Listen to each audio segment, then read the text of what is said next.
الفاتحة بالقبول وتمام بالنسبة ومأمون صلى الله عليه وسلم في عدد كل شر جل وعلا كل خير ولأحبابنا ولوالدينا ومشايخنا في الدين وعن والعافية وعلانية أن الله ينور قلوبنا وقوالبنا مع القلب والعافية والموت على دين الإسلام والإيمان بلا محنة ولا امتحان بحق سيدي ولد عدنان ولكلية صالحة وعلى من وسلفنا الصالح إلى حضرة النبي وآل النبي بسر الفاتحة.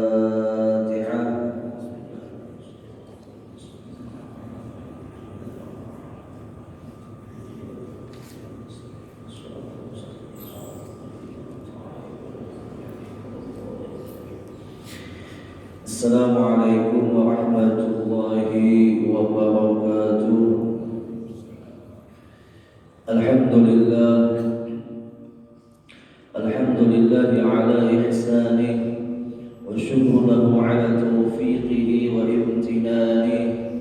Ashhadu an la ilaha illallah wahdahu la syarika lah ta'ziman li sya'nih. وأشهد أن سيدنا ونبينا محمدا عبده ورسوله الذي أرسله بالهدى ودين الحق ليظهره على الدين كله. اللهم صل وسلم وبارك على سيدنا محمد الداعي إلى رضوانه وعلى آله وأصحابه ومن تبعهم بإحسان إلى يوم اللقاء ربه. أما بعد سبحانك لا علم لنا إلا ما علمتنا إنك أنت العليم الحكيم. لا حول ولا قوة إلا بالله العلي العظيم. نوينا التعلم والتعليم وتذكر والتذكير والنفع والانتفاع والإفادة والاستفادة والحث على التمسك بكتاب الله وسنة رسول الله صلى الله عليه وسلم والدعاء إلى الهدى والدلالة على الخير ابتغاء وجه الله ومرضاته وقربه وثوابه. وقال المصنف رحمه الله تعالى ونفعنا بعلومه في الدارين آمين. ليخفف ألم البلاء عليك علمك بأنه سبحانه هو المبلي لك، فالذي وجهتك منه الأقدار هو الذي عودك حسن الاختيار. Bapak Ibu rahimakumullah wa azabakumullah. Alhamdulillah thumma alhamdulillah, kembali kita di subuh yang mulia ini Allah menetapkan takdir kepada kita semua untuk melaksanakan tadinya salat subuh berjamaah, dilanjutkan duduk niat i'tikaf menunggu terbitnya sang matahari, dilanjutkan dengan salat isyraq nantinya, dan diisi di sela-selanya dengan menuntut ilmu agama. Mudah-mudahan kesemua yang sudah Allah gariskan kepada kita pada saat ini menjadi ketetapan yang mulia hingga kita meninggalkan ini dunia dalam keadaan husnul khatimah. Dan mudah-mudahan bagi yang sakit, mudah-mudahan Allah angkat penyakitnya, dan bagi kita yang sehat, mudah-mudahan sehatnya diarahkan oleh Allah kepada ketaatan, sehingga sehatnya berkualitas, sehingga sehatnya bermanfaat, sehingga sehatnya menjadi syukur kita kepada Allah. Mudah-mudahan amin Allahumma amin. Bapak Ibu rahimakumullah wa azabakumullah, menyambung kajian kitab Futuhul Arifin fi bayani a'malis salikin wal wasilina ila Allah. Musannif menukil kembali perkataan Al-Imam Ibn Athaillah As-Sakandari yang selanjutnya, yukhaffifa alamal bala, agar ringan rasa sakit itu bala, agar ringan beban itu bala atau musibah, alaika yang menimpa atas dirimu, ilmuka disertai dengan pengetahuanmu bi annahu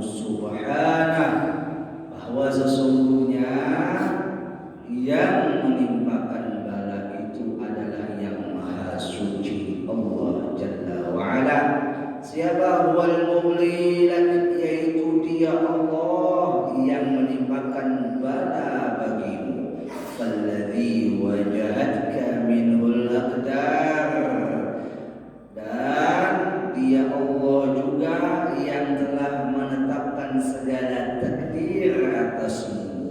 Walladzi 'awwadaka husnal ikhtiyar, dan Dia Allah juga yang memberikan terbaik untuk dipilihkannya buatmu. Nah, Bapak Ibu rahimakumullah wa azabakumullah. Imam Ibnu Athaillah menjelaskan setiap manusia yang dijadikan oleh Allah dengan kapasitas yang berbeda. Kapasitas yang berbeda. Kapasitas yang besar, ya kan, tegangannya besar. Betul atau tidak? Rumah besar, lampunya banyak, ya kan, peralatan listriknya full, AC-nya 10. Itu beban listriknya kecil atau besar? Besar. Begitu juga Bu, Pak, ingin menjadi besar di sisi Allah, maka beban balanya pun besar. Lalu supaya terasa ringan beban bala yang besar tadi, ujar Imam Ibnu Athaillah, sadari dengan pengetahuanmu bahwa yang memberikan bala itu kada ada yang lain kecuali Allah juga.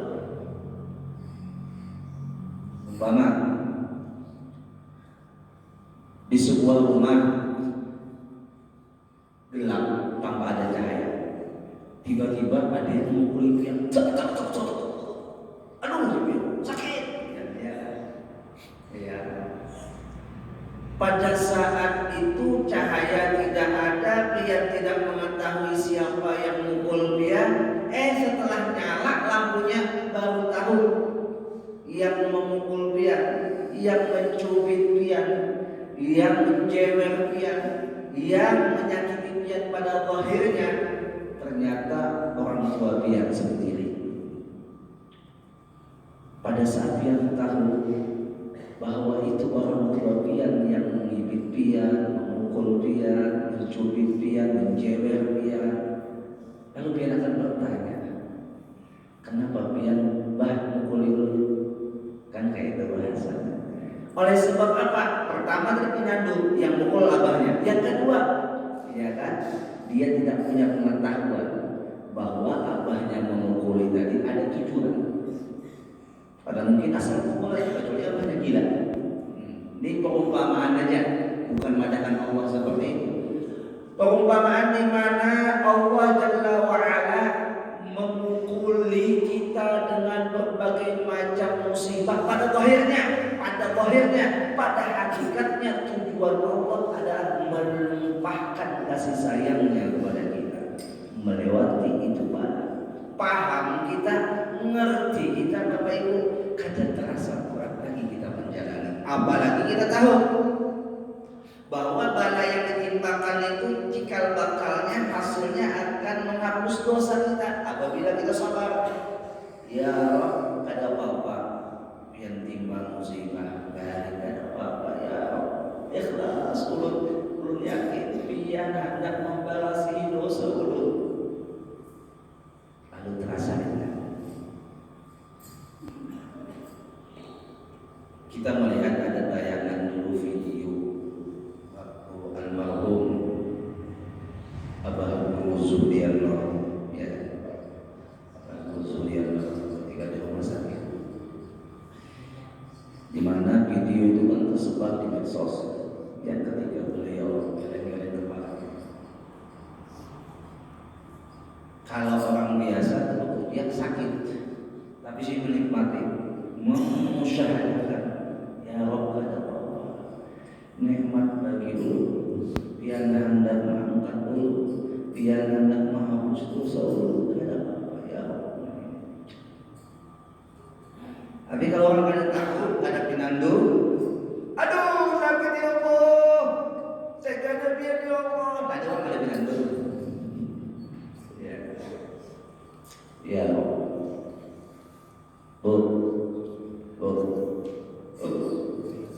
ketika dia disayang suami dia, lalu suami memberikan cubitan sayang. Ya, ini cubit dia. Ada yang sakit ya. Begitu si ibu yang ketika dicubit, aduh sakit ya, adalah berucap, ya jangan lagi. Ternyata tidak terucap kalimat jangan lagi oleh sebab apa? Dia sadar atau si ibu sadar yang mencubit ini cubitan sayang. Gia, ayam itu bahasa yang inilah bahasa orang Jawa kiri kita. Ya biar tuh dikirikan anak biar. Berbagai macam cara kita mengekspresikan cinta kita kepada orang yang kita cintai. Tidak semua senyuman yang kita berikan kepada orang yang kita cintai itu merupakan tanda cinta. Bisa jadi dengan cubitan itu pun adalah merupakan tanda cinta. Seorang mandor di atas, kulit di bawah. Mandor hendak mengiau kulit, ambil batu halus awaknya tuh. Si kulit di bawah kada tahu menahu asik dengan gawiannya. Maksud mandor di atas, jangan aku lihat aku atas. Pujian mandor, ada pandangan aja si kulit, ambil belum batu tagonul apa sih? Tuh, kan heran juga. Ambil sini paling korong. Aduh sakit bos, pian kak. Sakit bos, ya kan. Sudah bertawak yang gonol hanya pinandu. Bahwasanya aku yang mengioli kamu. Kayak itu juga Allah saya. Disentil pujian yang kecil. Kadang mau kembali ke Allah. Kadang mau rujuk kepada Allah. Ambil Allah pulang yang tergonol aku. Masih kada sadar. Ambil pulang pertama. Saat ampuni ulun, saat sadar, disitulah baru tahu bahwasanya Allah menginginkan orang itu untuk kembali kepadanya. Itu cara Allah sayang kepada hamba-Nya. Ya Allah, itu hanya sebagian kecil. Kalau kemudian dapat musibah di dunia akhirat, karena yang sifatnya abadi. Hari ini pian sedih, besok masih bisa tertawa. Tapi kalau pian sudah masuk neraka, itu bukan ujian lagi, azab namanya. Maka di saat di neraka menangis hari itu dan selamanya. Kalau di dunia pian dapat musibah kehilangan sepeda motor, pian tangisi membuat pian yang sakit. Jangan ditangisi tidak membuat pian sakit. Sekarang bertanya kepada pian, sepeda motor yang pian hilang, sepeda motor yang hilang dari yang pian tangisi dengan yang tidak pian tangisi, mana yang membuat pian tidak menjadi beban? Jelas sudah yang tidak ditangisi. Kenapa? Mau ditangisi ataupun tidak ditangisi, besok mulai jadikan kendaraan itu diganti oleh Allah yang lebih bagus. Pian tangisi, lalu menyalahkan Tuhan. Akhirnya ganti yang hanya dosa menyalahkan Tuhannya belum tentu diampuni. Suudzon sangka buruk lawan Tuhan itu dosa besar, minal kabair. Di antara daripada segala dosa besar adalah yang paling puncaknya suudzon sangka buruk lawan Allah.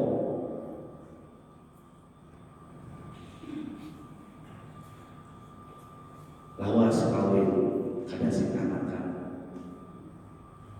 macam-macam sudah ikhtiar dilakukan. Duit hampir habis digunakan untuk berobat, tetap saja tidak mendapatkan anak. Lalu orang yang seperti ini kalau ingat pinandu, dia akan tetap tersenyum dan optimis. Ujarnya di dalam hati, ya Rabb, biar yang tahu kapasitas mungkin biar memberikan jalan hidup dengan tidak diberikan anak adalah kebaikan buat dulu. Apa kebaikannya? Sekalinya di dalam hati terbesit si laki, udahlah kau bikin pulang. Nah, bukan itu, tapi yang terbaik adalah di mana Allah sudah menetapkan ujian itu, di baliknya ada kasih sayang, dan ketika hambanya paham, di situ dia akan merasakan nikmatnya ujian. Sekolah bertahun-tahun sekolah ada diberikan ujian, kayak rasanya ujian sekolah online, ujian kada, naik kelas kada, monoton aja dengan Tuhan. Pasti si murid berat dan lawan apa lawan kita, lawan gurunya kan. Apabila ujian kasih ujian nyaman nakas naik kelas, tak kasih ujian nyaman naik kelas. Maka para nabi, para rasul, para wali lebih bahagia ketika diberikan ujian ketimbang kenikmatan. Karena diberi ujian ada hadiah naik kelas.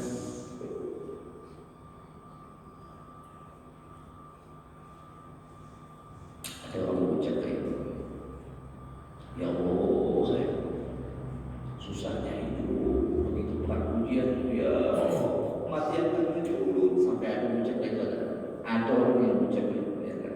Sangkanya habis mati itu gara-gara ujian, adalah ujian pertanyaan itu, ujian pulang ada, ujian pulang. Sangkanya ya Allah, bunuh diri dulu, pada sangka menjalani hidup. Pada saat menghadapi ujian dia, mati aja sudah tahu si baikon takut mati.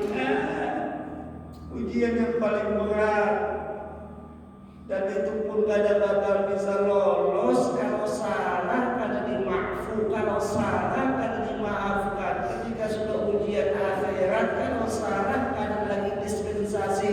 Kalau kita di dunia masih salah menghadapi ujian, ada waktu untuk memperbaiki.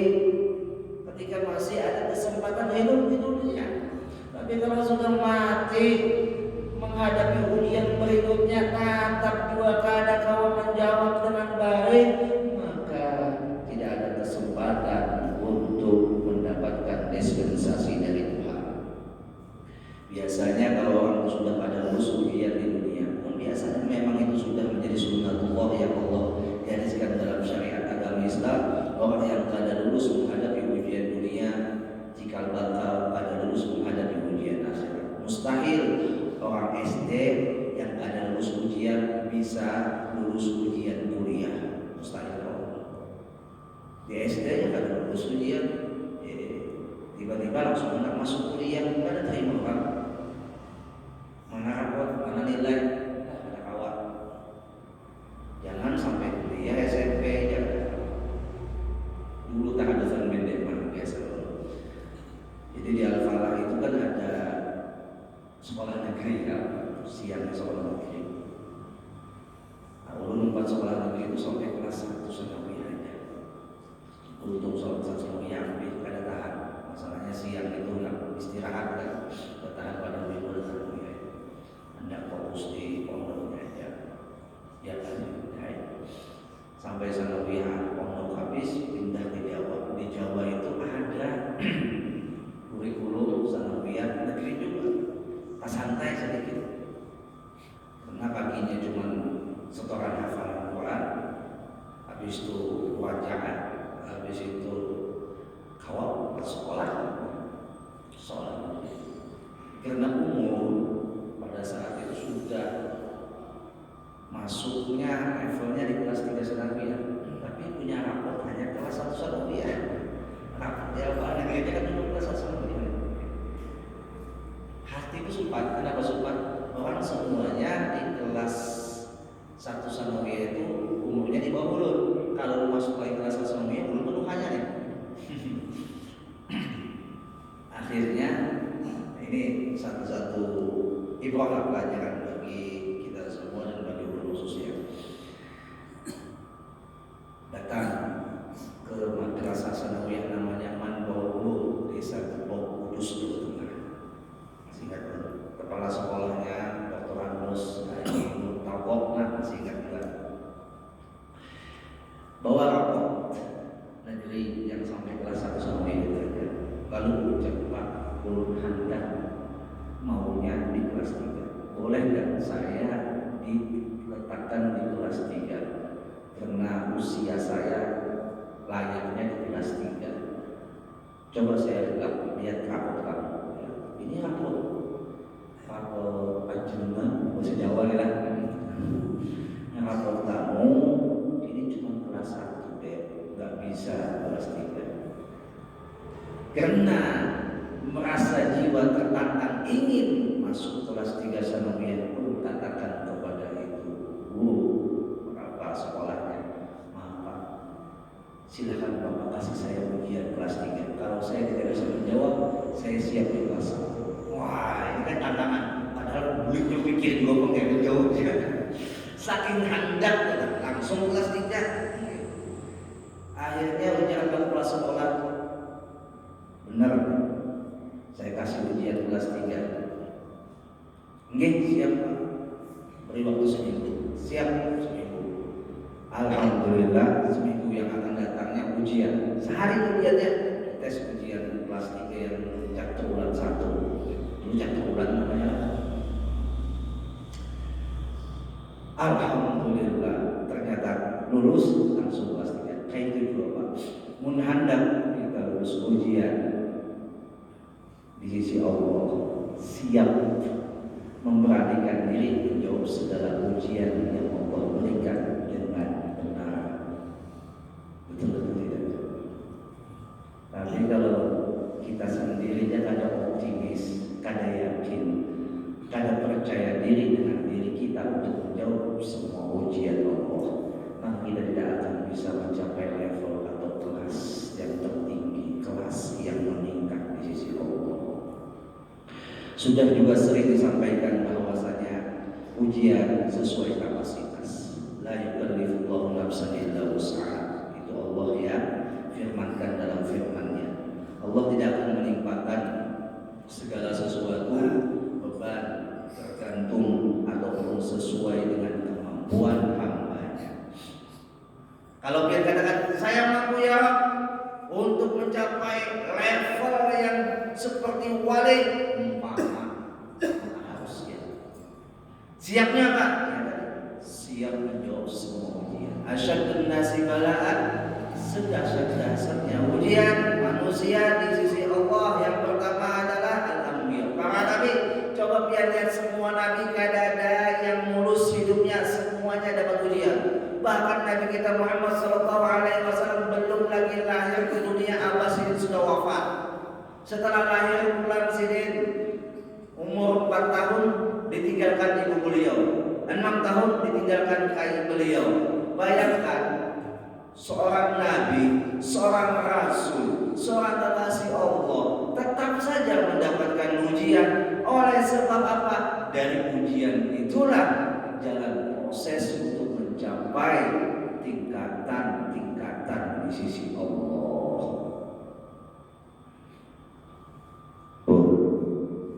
Jangan takut ujian, takut kepada diri kita yang tak mampu menjawab ujian. Ujian pasti ada. Lalu siapkan jawaban untuk menjawab itu ujian. Dengan cara apa? Tuntut ilmu, belajar memahami segala apa yang sudah Allah tetapkan. Baik dari pengalaman pian yang sudah lewat, jangan sampai pengalaman yang lewat itu pian anggap seperti angin lalu lewat sekedarnya. Ambil yang bisa dijadikan pelajaran. Ya kan? Jangan sampai masuk ke dalam lubang yang sama. Jemaah, orang pintar, orang omongan masuk ke dalam lubang yang sama. Punya orang di situ ada lubang, jangan lewat. Kalau pindah tak berusuk, lewat sini pertama kali tak berusuk, oke lah sekalinya. Isuknya lewat pulang situ. Kan kira-kira mulai kan?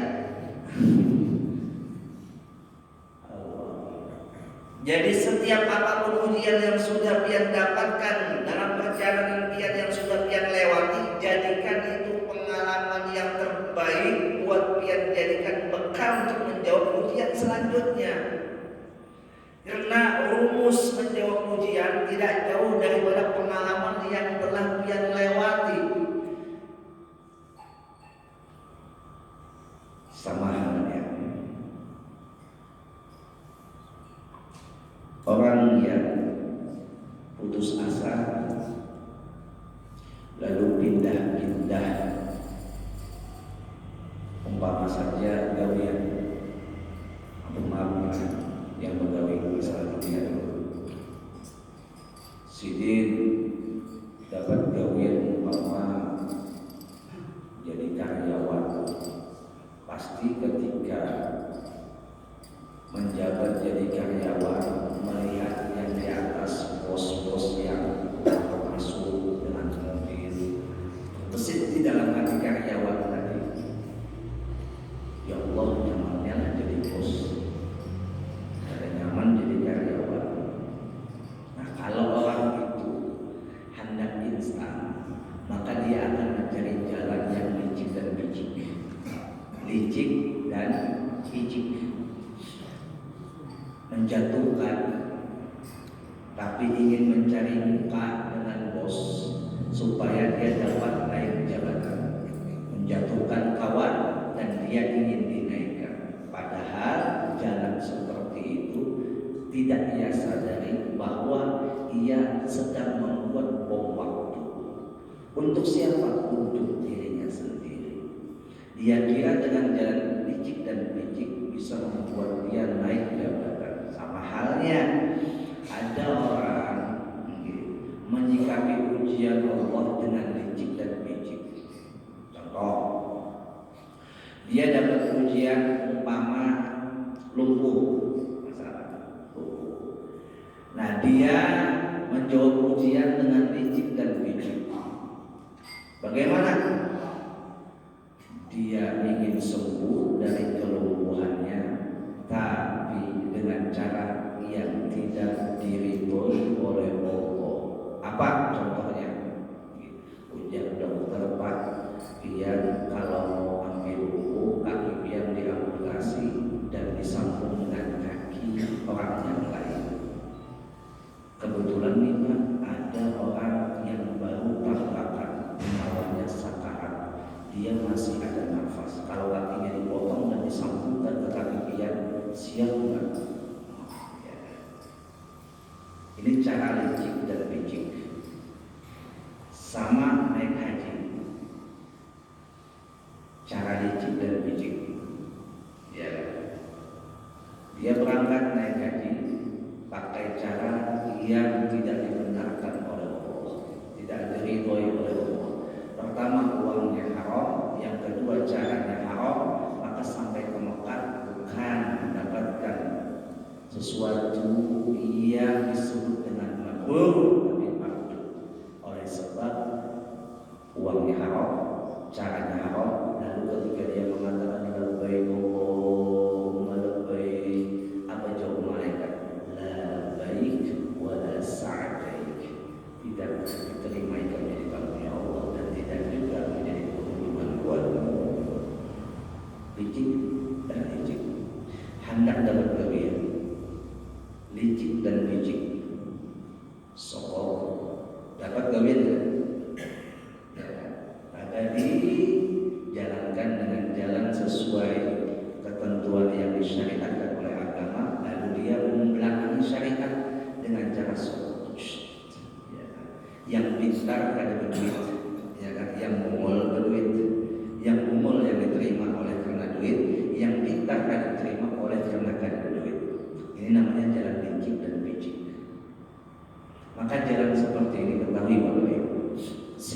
bagi dirinya, dia sedang membuat bom waktu untuk dirinya sendiri. Yang mana bom waktu itu akan meledak pada waktunya nanti.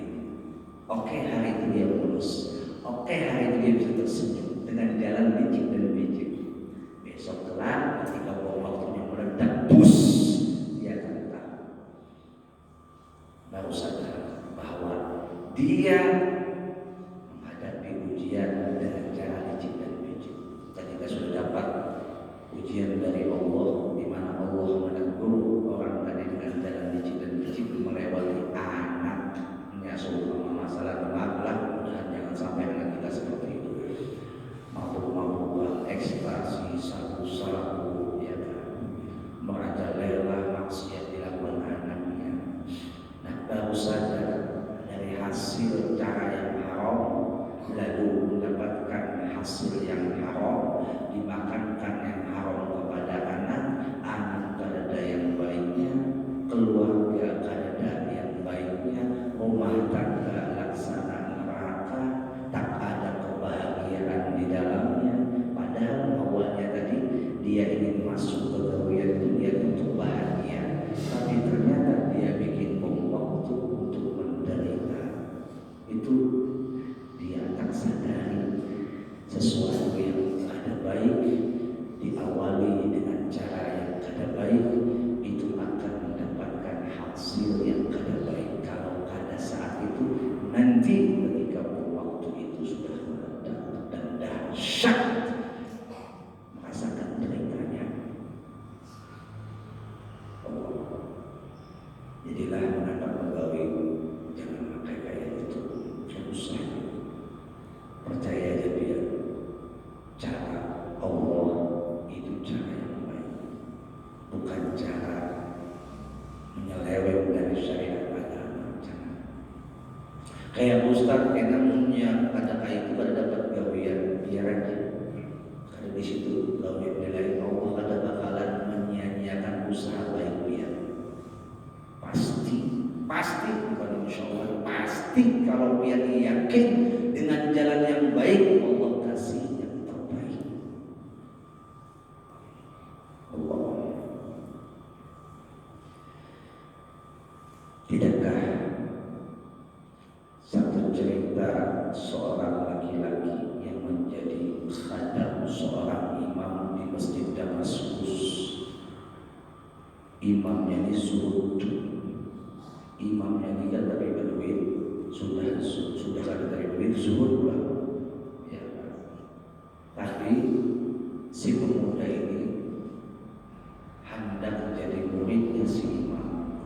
Lalu dia ujar si imam, hadap dulu, menikah hendak menjadi muridku, siaplah sakit. Sama ujar Allah, menikah hendak jadi hambaku yang bujur-bujur hambaku, hakunlah yang sakit di dunia. Lalu ujar pemuda tadi kepada si imam, ini belum siap, asal biar aku belum menjadi murid biar. Sama ingin ya Allah menjaga Nabi dan para wali, ada apa yang namanya sakit di dunia. Sebentar ya Allah, yang penting biar aku itu sebagai hamba dia. Akhirnya si imam tadi menerima si pemuda tadi menjadi murid, dan hari-hari berselang-seling puasa Nabi Daud dijalankan. Pas terkadang puasa Ayyamul Bir 13, 14, 15 berturut-turut dia puasa, ya kan? Gurunya mengatakan, wahai muridku, makanan tidak ada, ayo kita puasa Ayyamul Bir. Siap kada? Siap. Dilakukan yang puasa hari pertama. Sempoyongan. Kenapa sempoyongan? Sahurnya cuma 3 biji kurma. Ayo lihat. Ya kan? 3 biji kurma sahurnya ya Pak. Sampai waktu berbuka, alhamdulillah. Sekalinya belum berbuka hanya sebiji kurma. Malamnya belum dibuka tahajud. Ya Allah. Sakit, lelah, payah. Ujar si gurunya, ada tahan kayak kamu, ada tahan, ada maksa. Silahkan itu cari yang lain. Menikah anak jadi murid pun kayak ini Pak. Tahan. Hari kedua puasa sahurnya ukuran 2 biji kurma. Ya Allah. Sampai pada akhirnya hari ketiga. Nah, udah saya murid. Mudahan hari ketiga nih ada sesuatu yang surprise, kejutan dari guru. Ternyata sahurnya malah sebiji kurma. Sedikit ditanya gurunya oleh si murid tadi, wahai guru, adakah makanan yang lain? Ada, tinggal ini sisa makanan. Ini 2 biji, makanya kita sebiji seorang. Kalau kamu nggak ada, ini 2 biji di sana aku ada kasih ikan. Ini karena kamu ada, aku udah bakal sebiji seorang kita. Akhirnya dia hari ketiga itu datanglah hasutan syaitan. Ketika mendekati waktu zuhur, ujar setan, kamu kada makan kayak ibadah bagus kada tuh, hasutan setan bagus kada? Bagus. Kayak ibadah, maka ibadah itu modalnya harus bagus kada tuh? Ya, hasutan setan harus benar, harus. Jadi ujar si pemuda dalam hati, inilah lalu apa yang makan? Kamu ujar setan itu nah ke sebelah masjid tuh. Ada orang memasak tuh, patut coba yang sebelah, ya apa makan aja. Guru kamu ada tahu dua, ayo saja. Tapi kalau bisa makan ibadah kamu semangat, hasutan setan supaya murid ini menjadi murid durhaka dengan gurunya. Karena setan akan kehimungan apabila seorang anak itu menjadi durhaka kepada kuitannya, seorang murid durhaka kepada gurunya, seorang istri durhaka kepada suaminya. Itu syaitan paling senang. Kenapa? Kedurhakaan itu dosa besar. Lalu akhirnya si murid tadi naik ke atas. Kenapa? Karena masjid itu pendoponya di Damaskus itu bersambung dengan rumah warga. Naik ke atas. Di rumah yang pertama dilihat, ternyata ada beginian yang mandi. Karena lapar, kada dan nafsu dengan lagi minum mandi tujuannya mencari makan, kada dan tidak tajam. Pindah ke rumah kedua, dilihat ternyata ada yang dimasak di rumah itu. Betul, tapi pancinya bungkus, turun pemuda dilihat ternyata di dapur itu ada siapa-siapa. Diangkatnya panci, dibukanya, ternyata gembili lah kita bahasa kita belajar lah, atau bahasa Arab tarung biji. Diambil tarung yang sebiji, dikuyang kulitnya, habis itu dimakan, hendak mengikut membayar rumahku. Hujan bayangan tadi, Bapak Ika terapas terajut, astagfirullah, langsung berucap, boleh ke masjid, hati dibuka, ya Allah, kayak kamu terlalu aku habis sekali dari aku sih menjadi kunci, kayak kutu-kutuan sampai tiba zuhur, akan zuhur si murid sholat zuhur seperti biasanya. Untuk sholat zuhur datang wanita pakai cadar mendekati si guru. Wahai Pak Kiai, wahai Syekh, wahai Imam, bolehkah aku curhat sebentar? Dan ini sesuatu yang sangat penting dan pribadi sifatnya. Ujar guru, ayo siap, apa yang ingin kau sampaikan? Aku ingin nikah lagi. Wih, suami kamu mana? Suami dulu sudah wafat dan hari kemarin masa iddah belum sudah habis.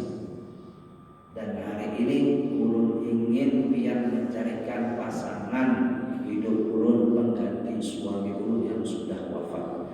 Ulun kesepian, ulun butuh imam di rumah. Ujar ulun yang ada. Kemakulah kaum lelakian pemuda itu.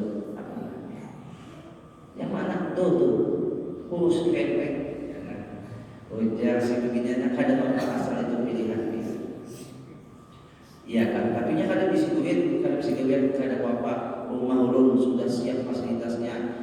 Gawian laki ulun yang meneruskan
dia tak walinya wali hakim oleh sebab pembiniannya janda karena sudah meninggal. Ya, wali hakimnya siapa ya? Tadi si imam dari guru tadi jadi walinya. Sah hukum nikahnya 5 tercakupi. Hukum nikah berapa? 5. Yang nikah-nikahnya tahu jauh hukum nikah.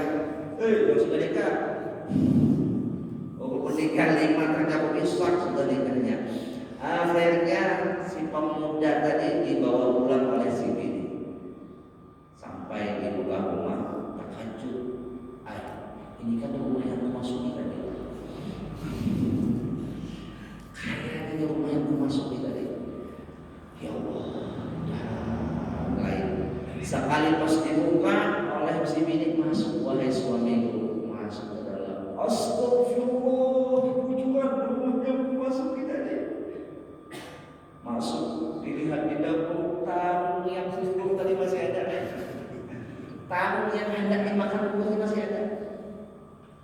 Lalu bertanya si istrinya, wahai suamiku, apa yang membuatmu beristighfar masuk rumahku ini? Apa ada yang salah di rumahku? Bukan rumahmu yang salah aku. Tahukah ikam, sebelum kita nikah, sebelum kita dipertemukan oleh Allah, sebelum zuhur, aku sudah masuk ke dalam rumah ini. Tuh, tahunnya aku saksinya. Tahun itu aku hendak makan oleh sebab aku kelaparan. Tapi karena pada saat membayang wajah guruku, aku takut dan aku pulang. Ternyata dengan berkat aku menahan rasa laparku dan tidak memperturutkan hawa nafsuku oleh sebab wasilah guruku, akhirnya Allah berikan bukan tahunnya, yang ampun tahunnya diberikan oleh Allah. Ayo.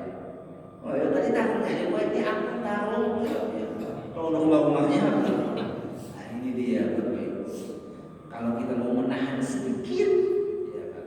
Hal yang dilarang jangan kita tabrak. Allah akan kasih hadiah surprise, kejutan yang tidak kita duga-duga. Percaya dan yakin, insya Allah dengan demikian kita akan bahagia dunia, bahagia akhirat. Mudah-mudahan amin. Allahumma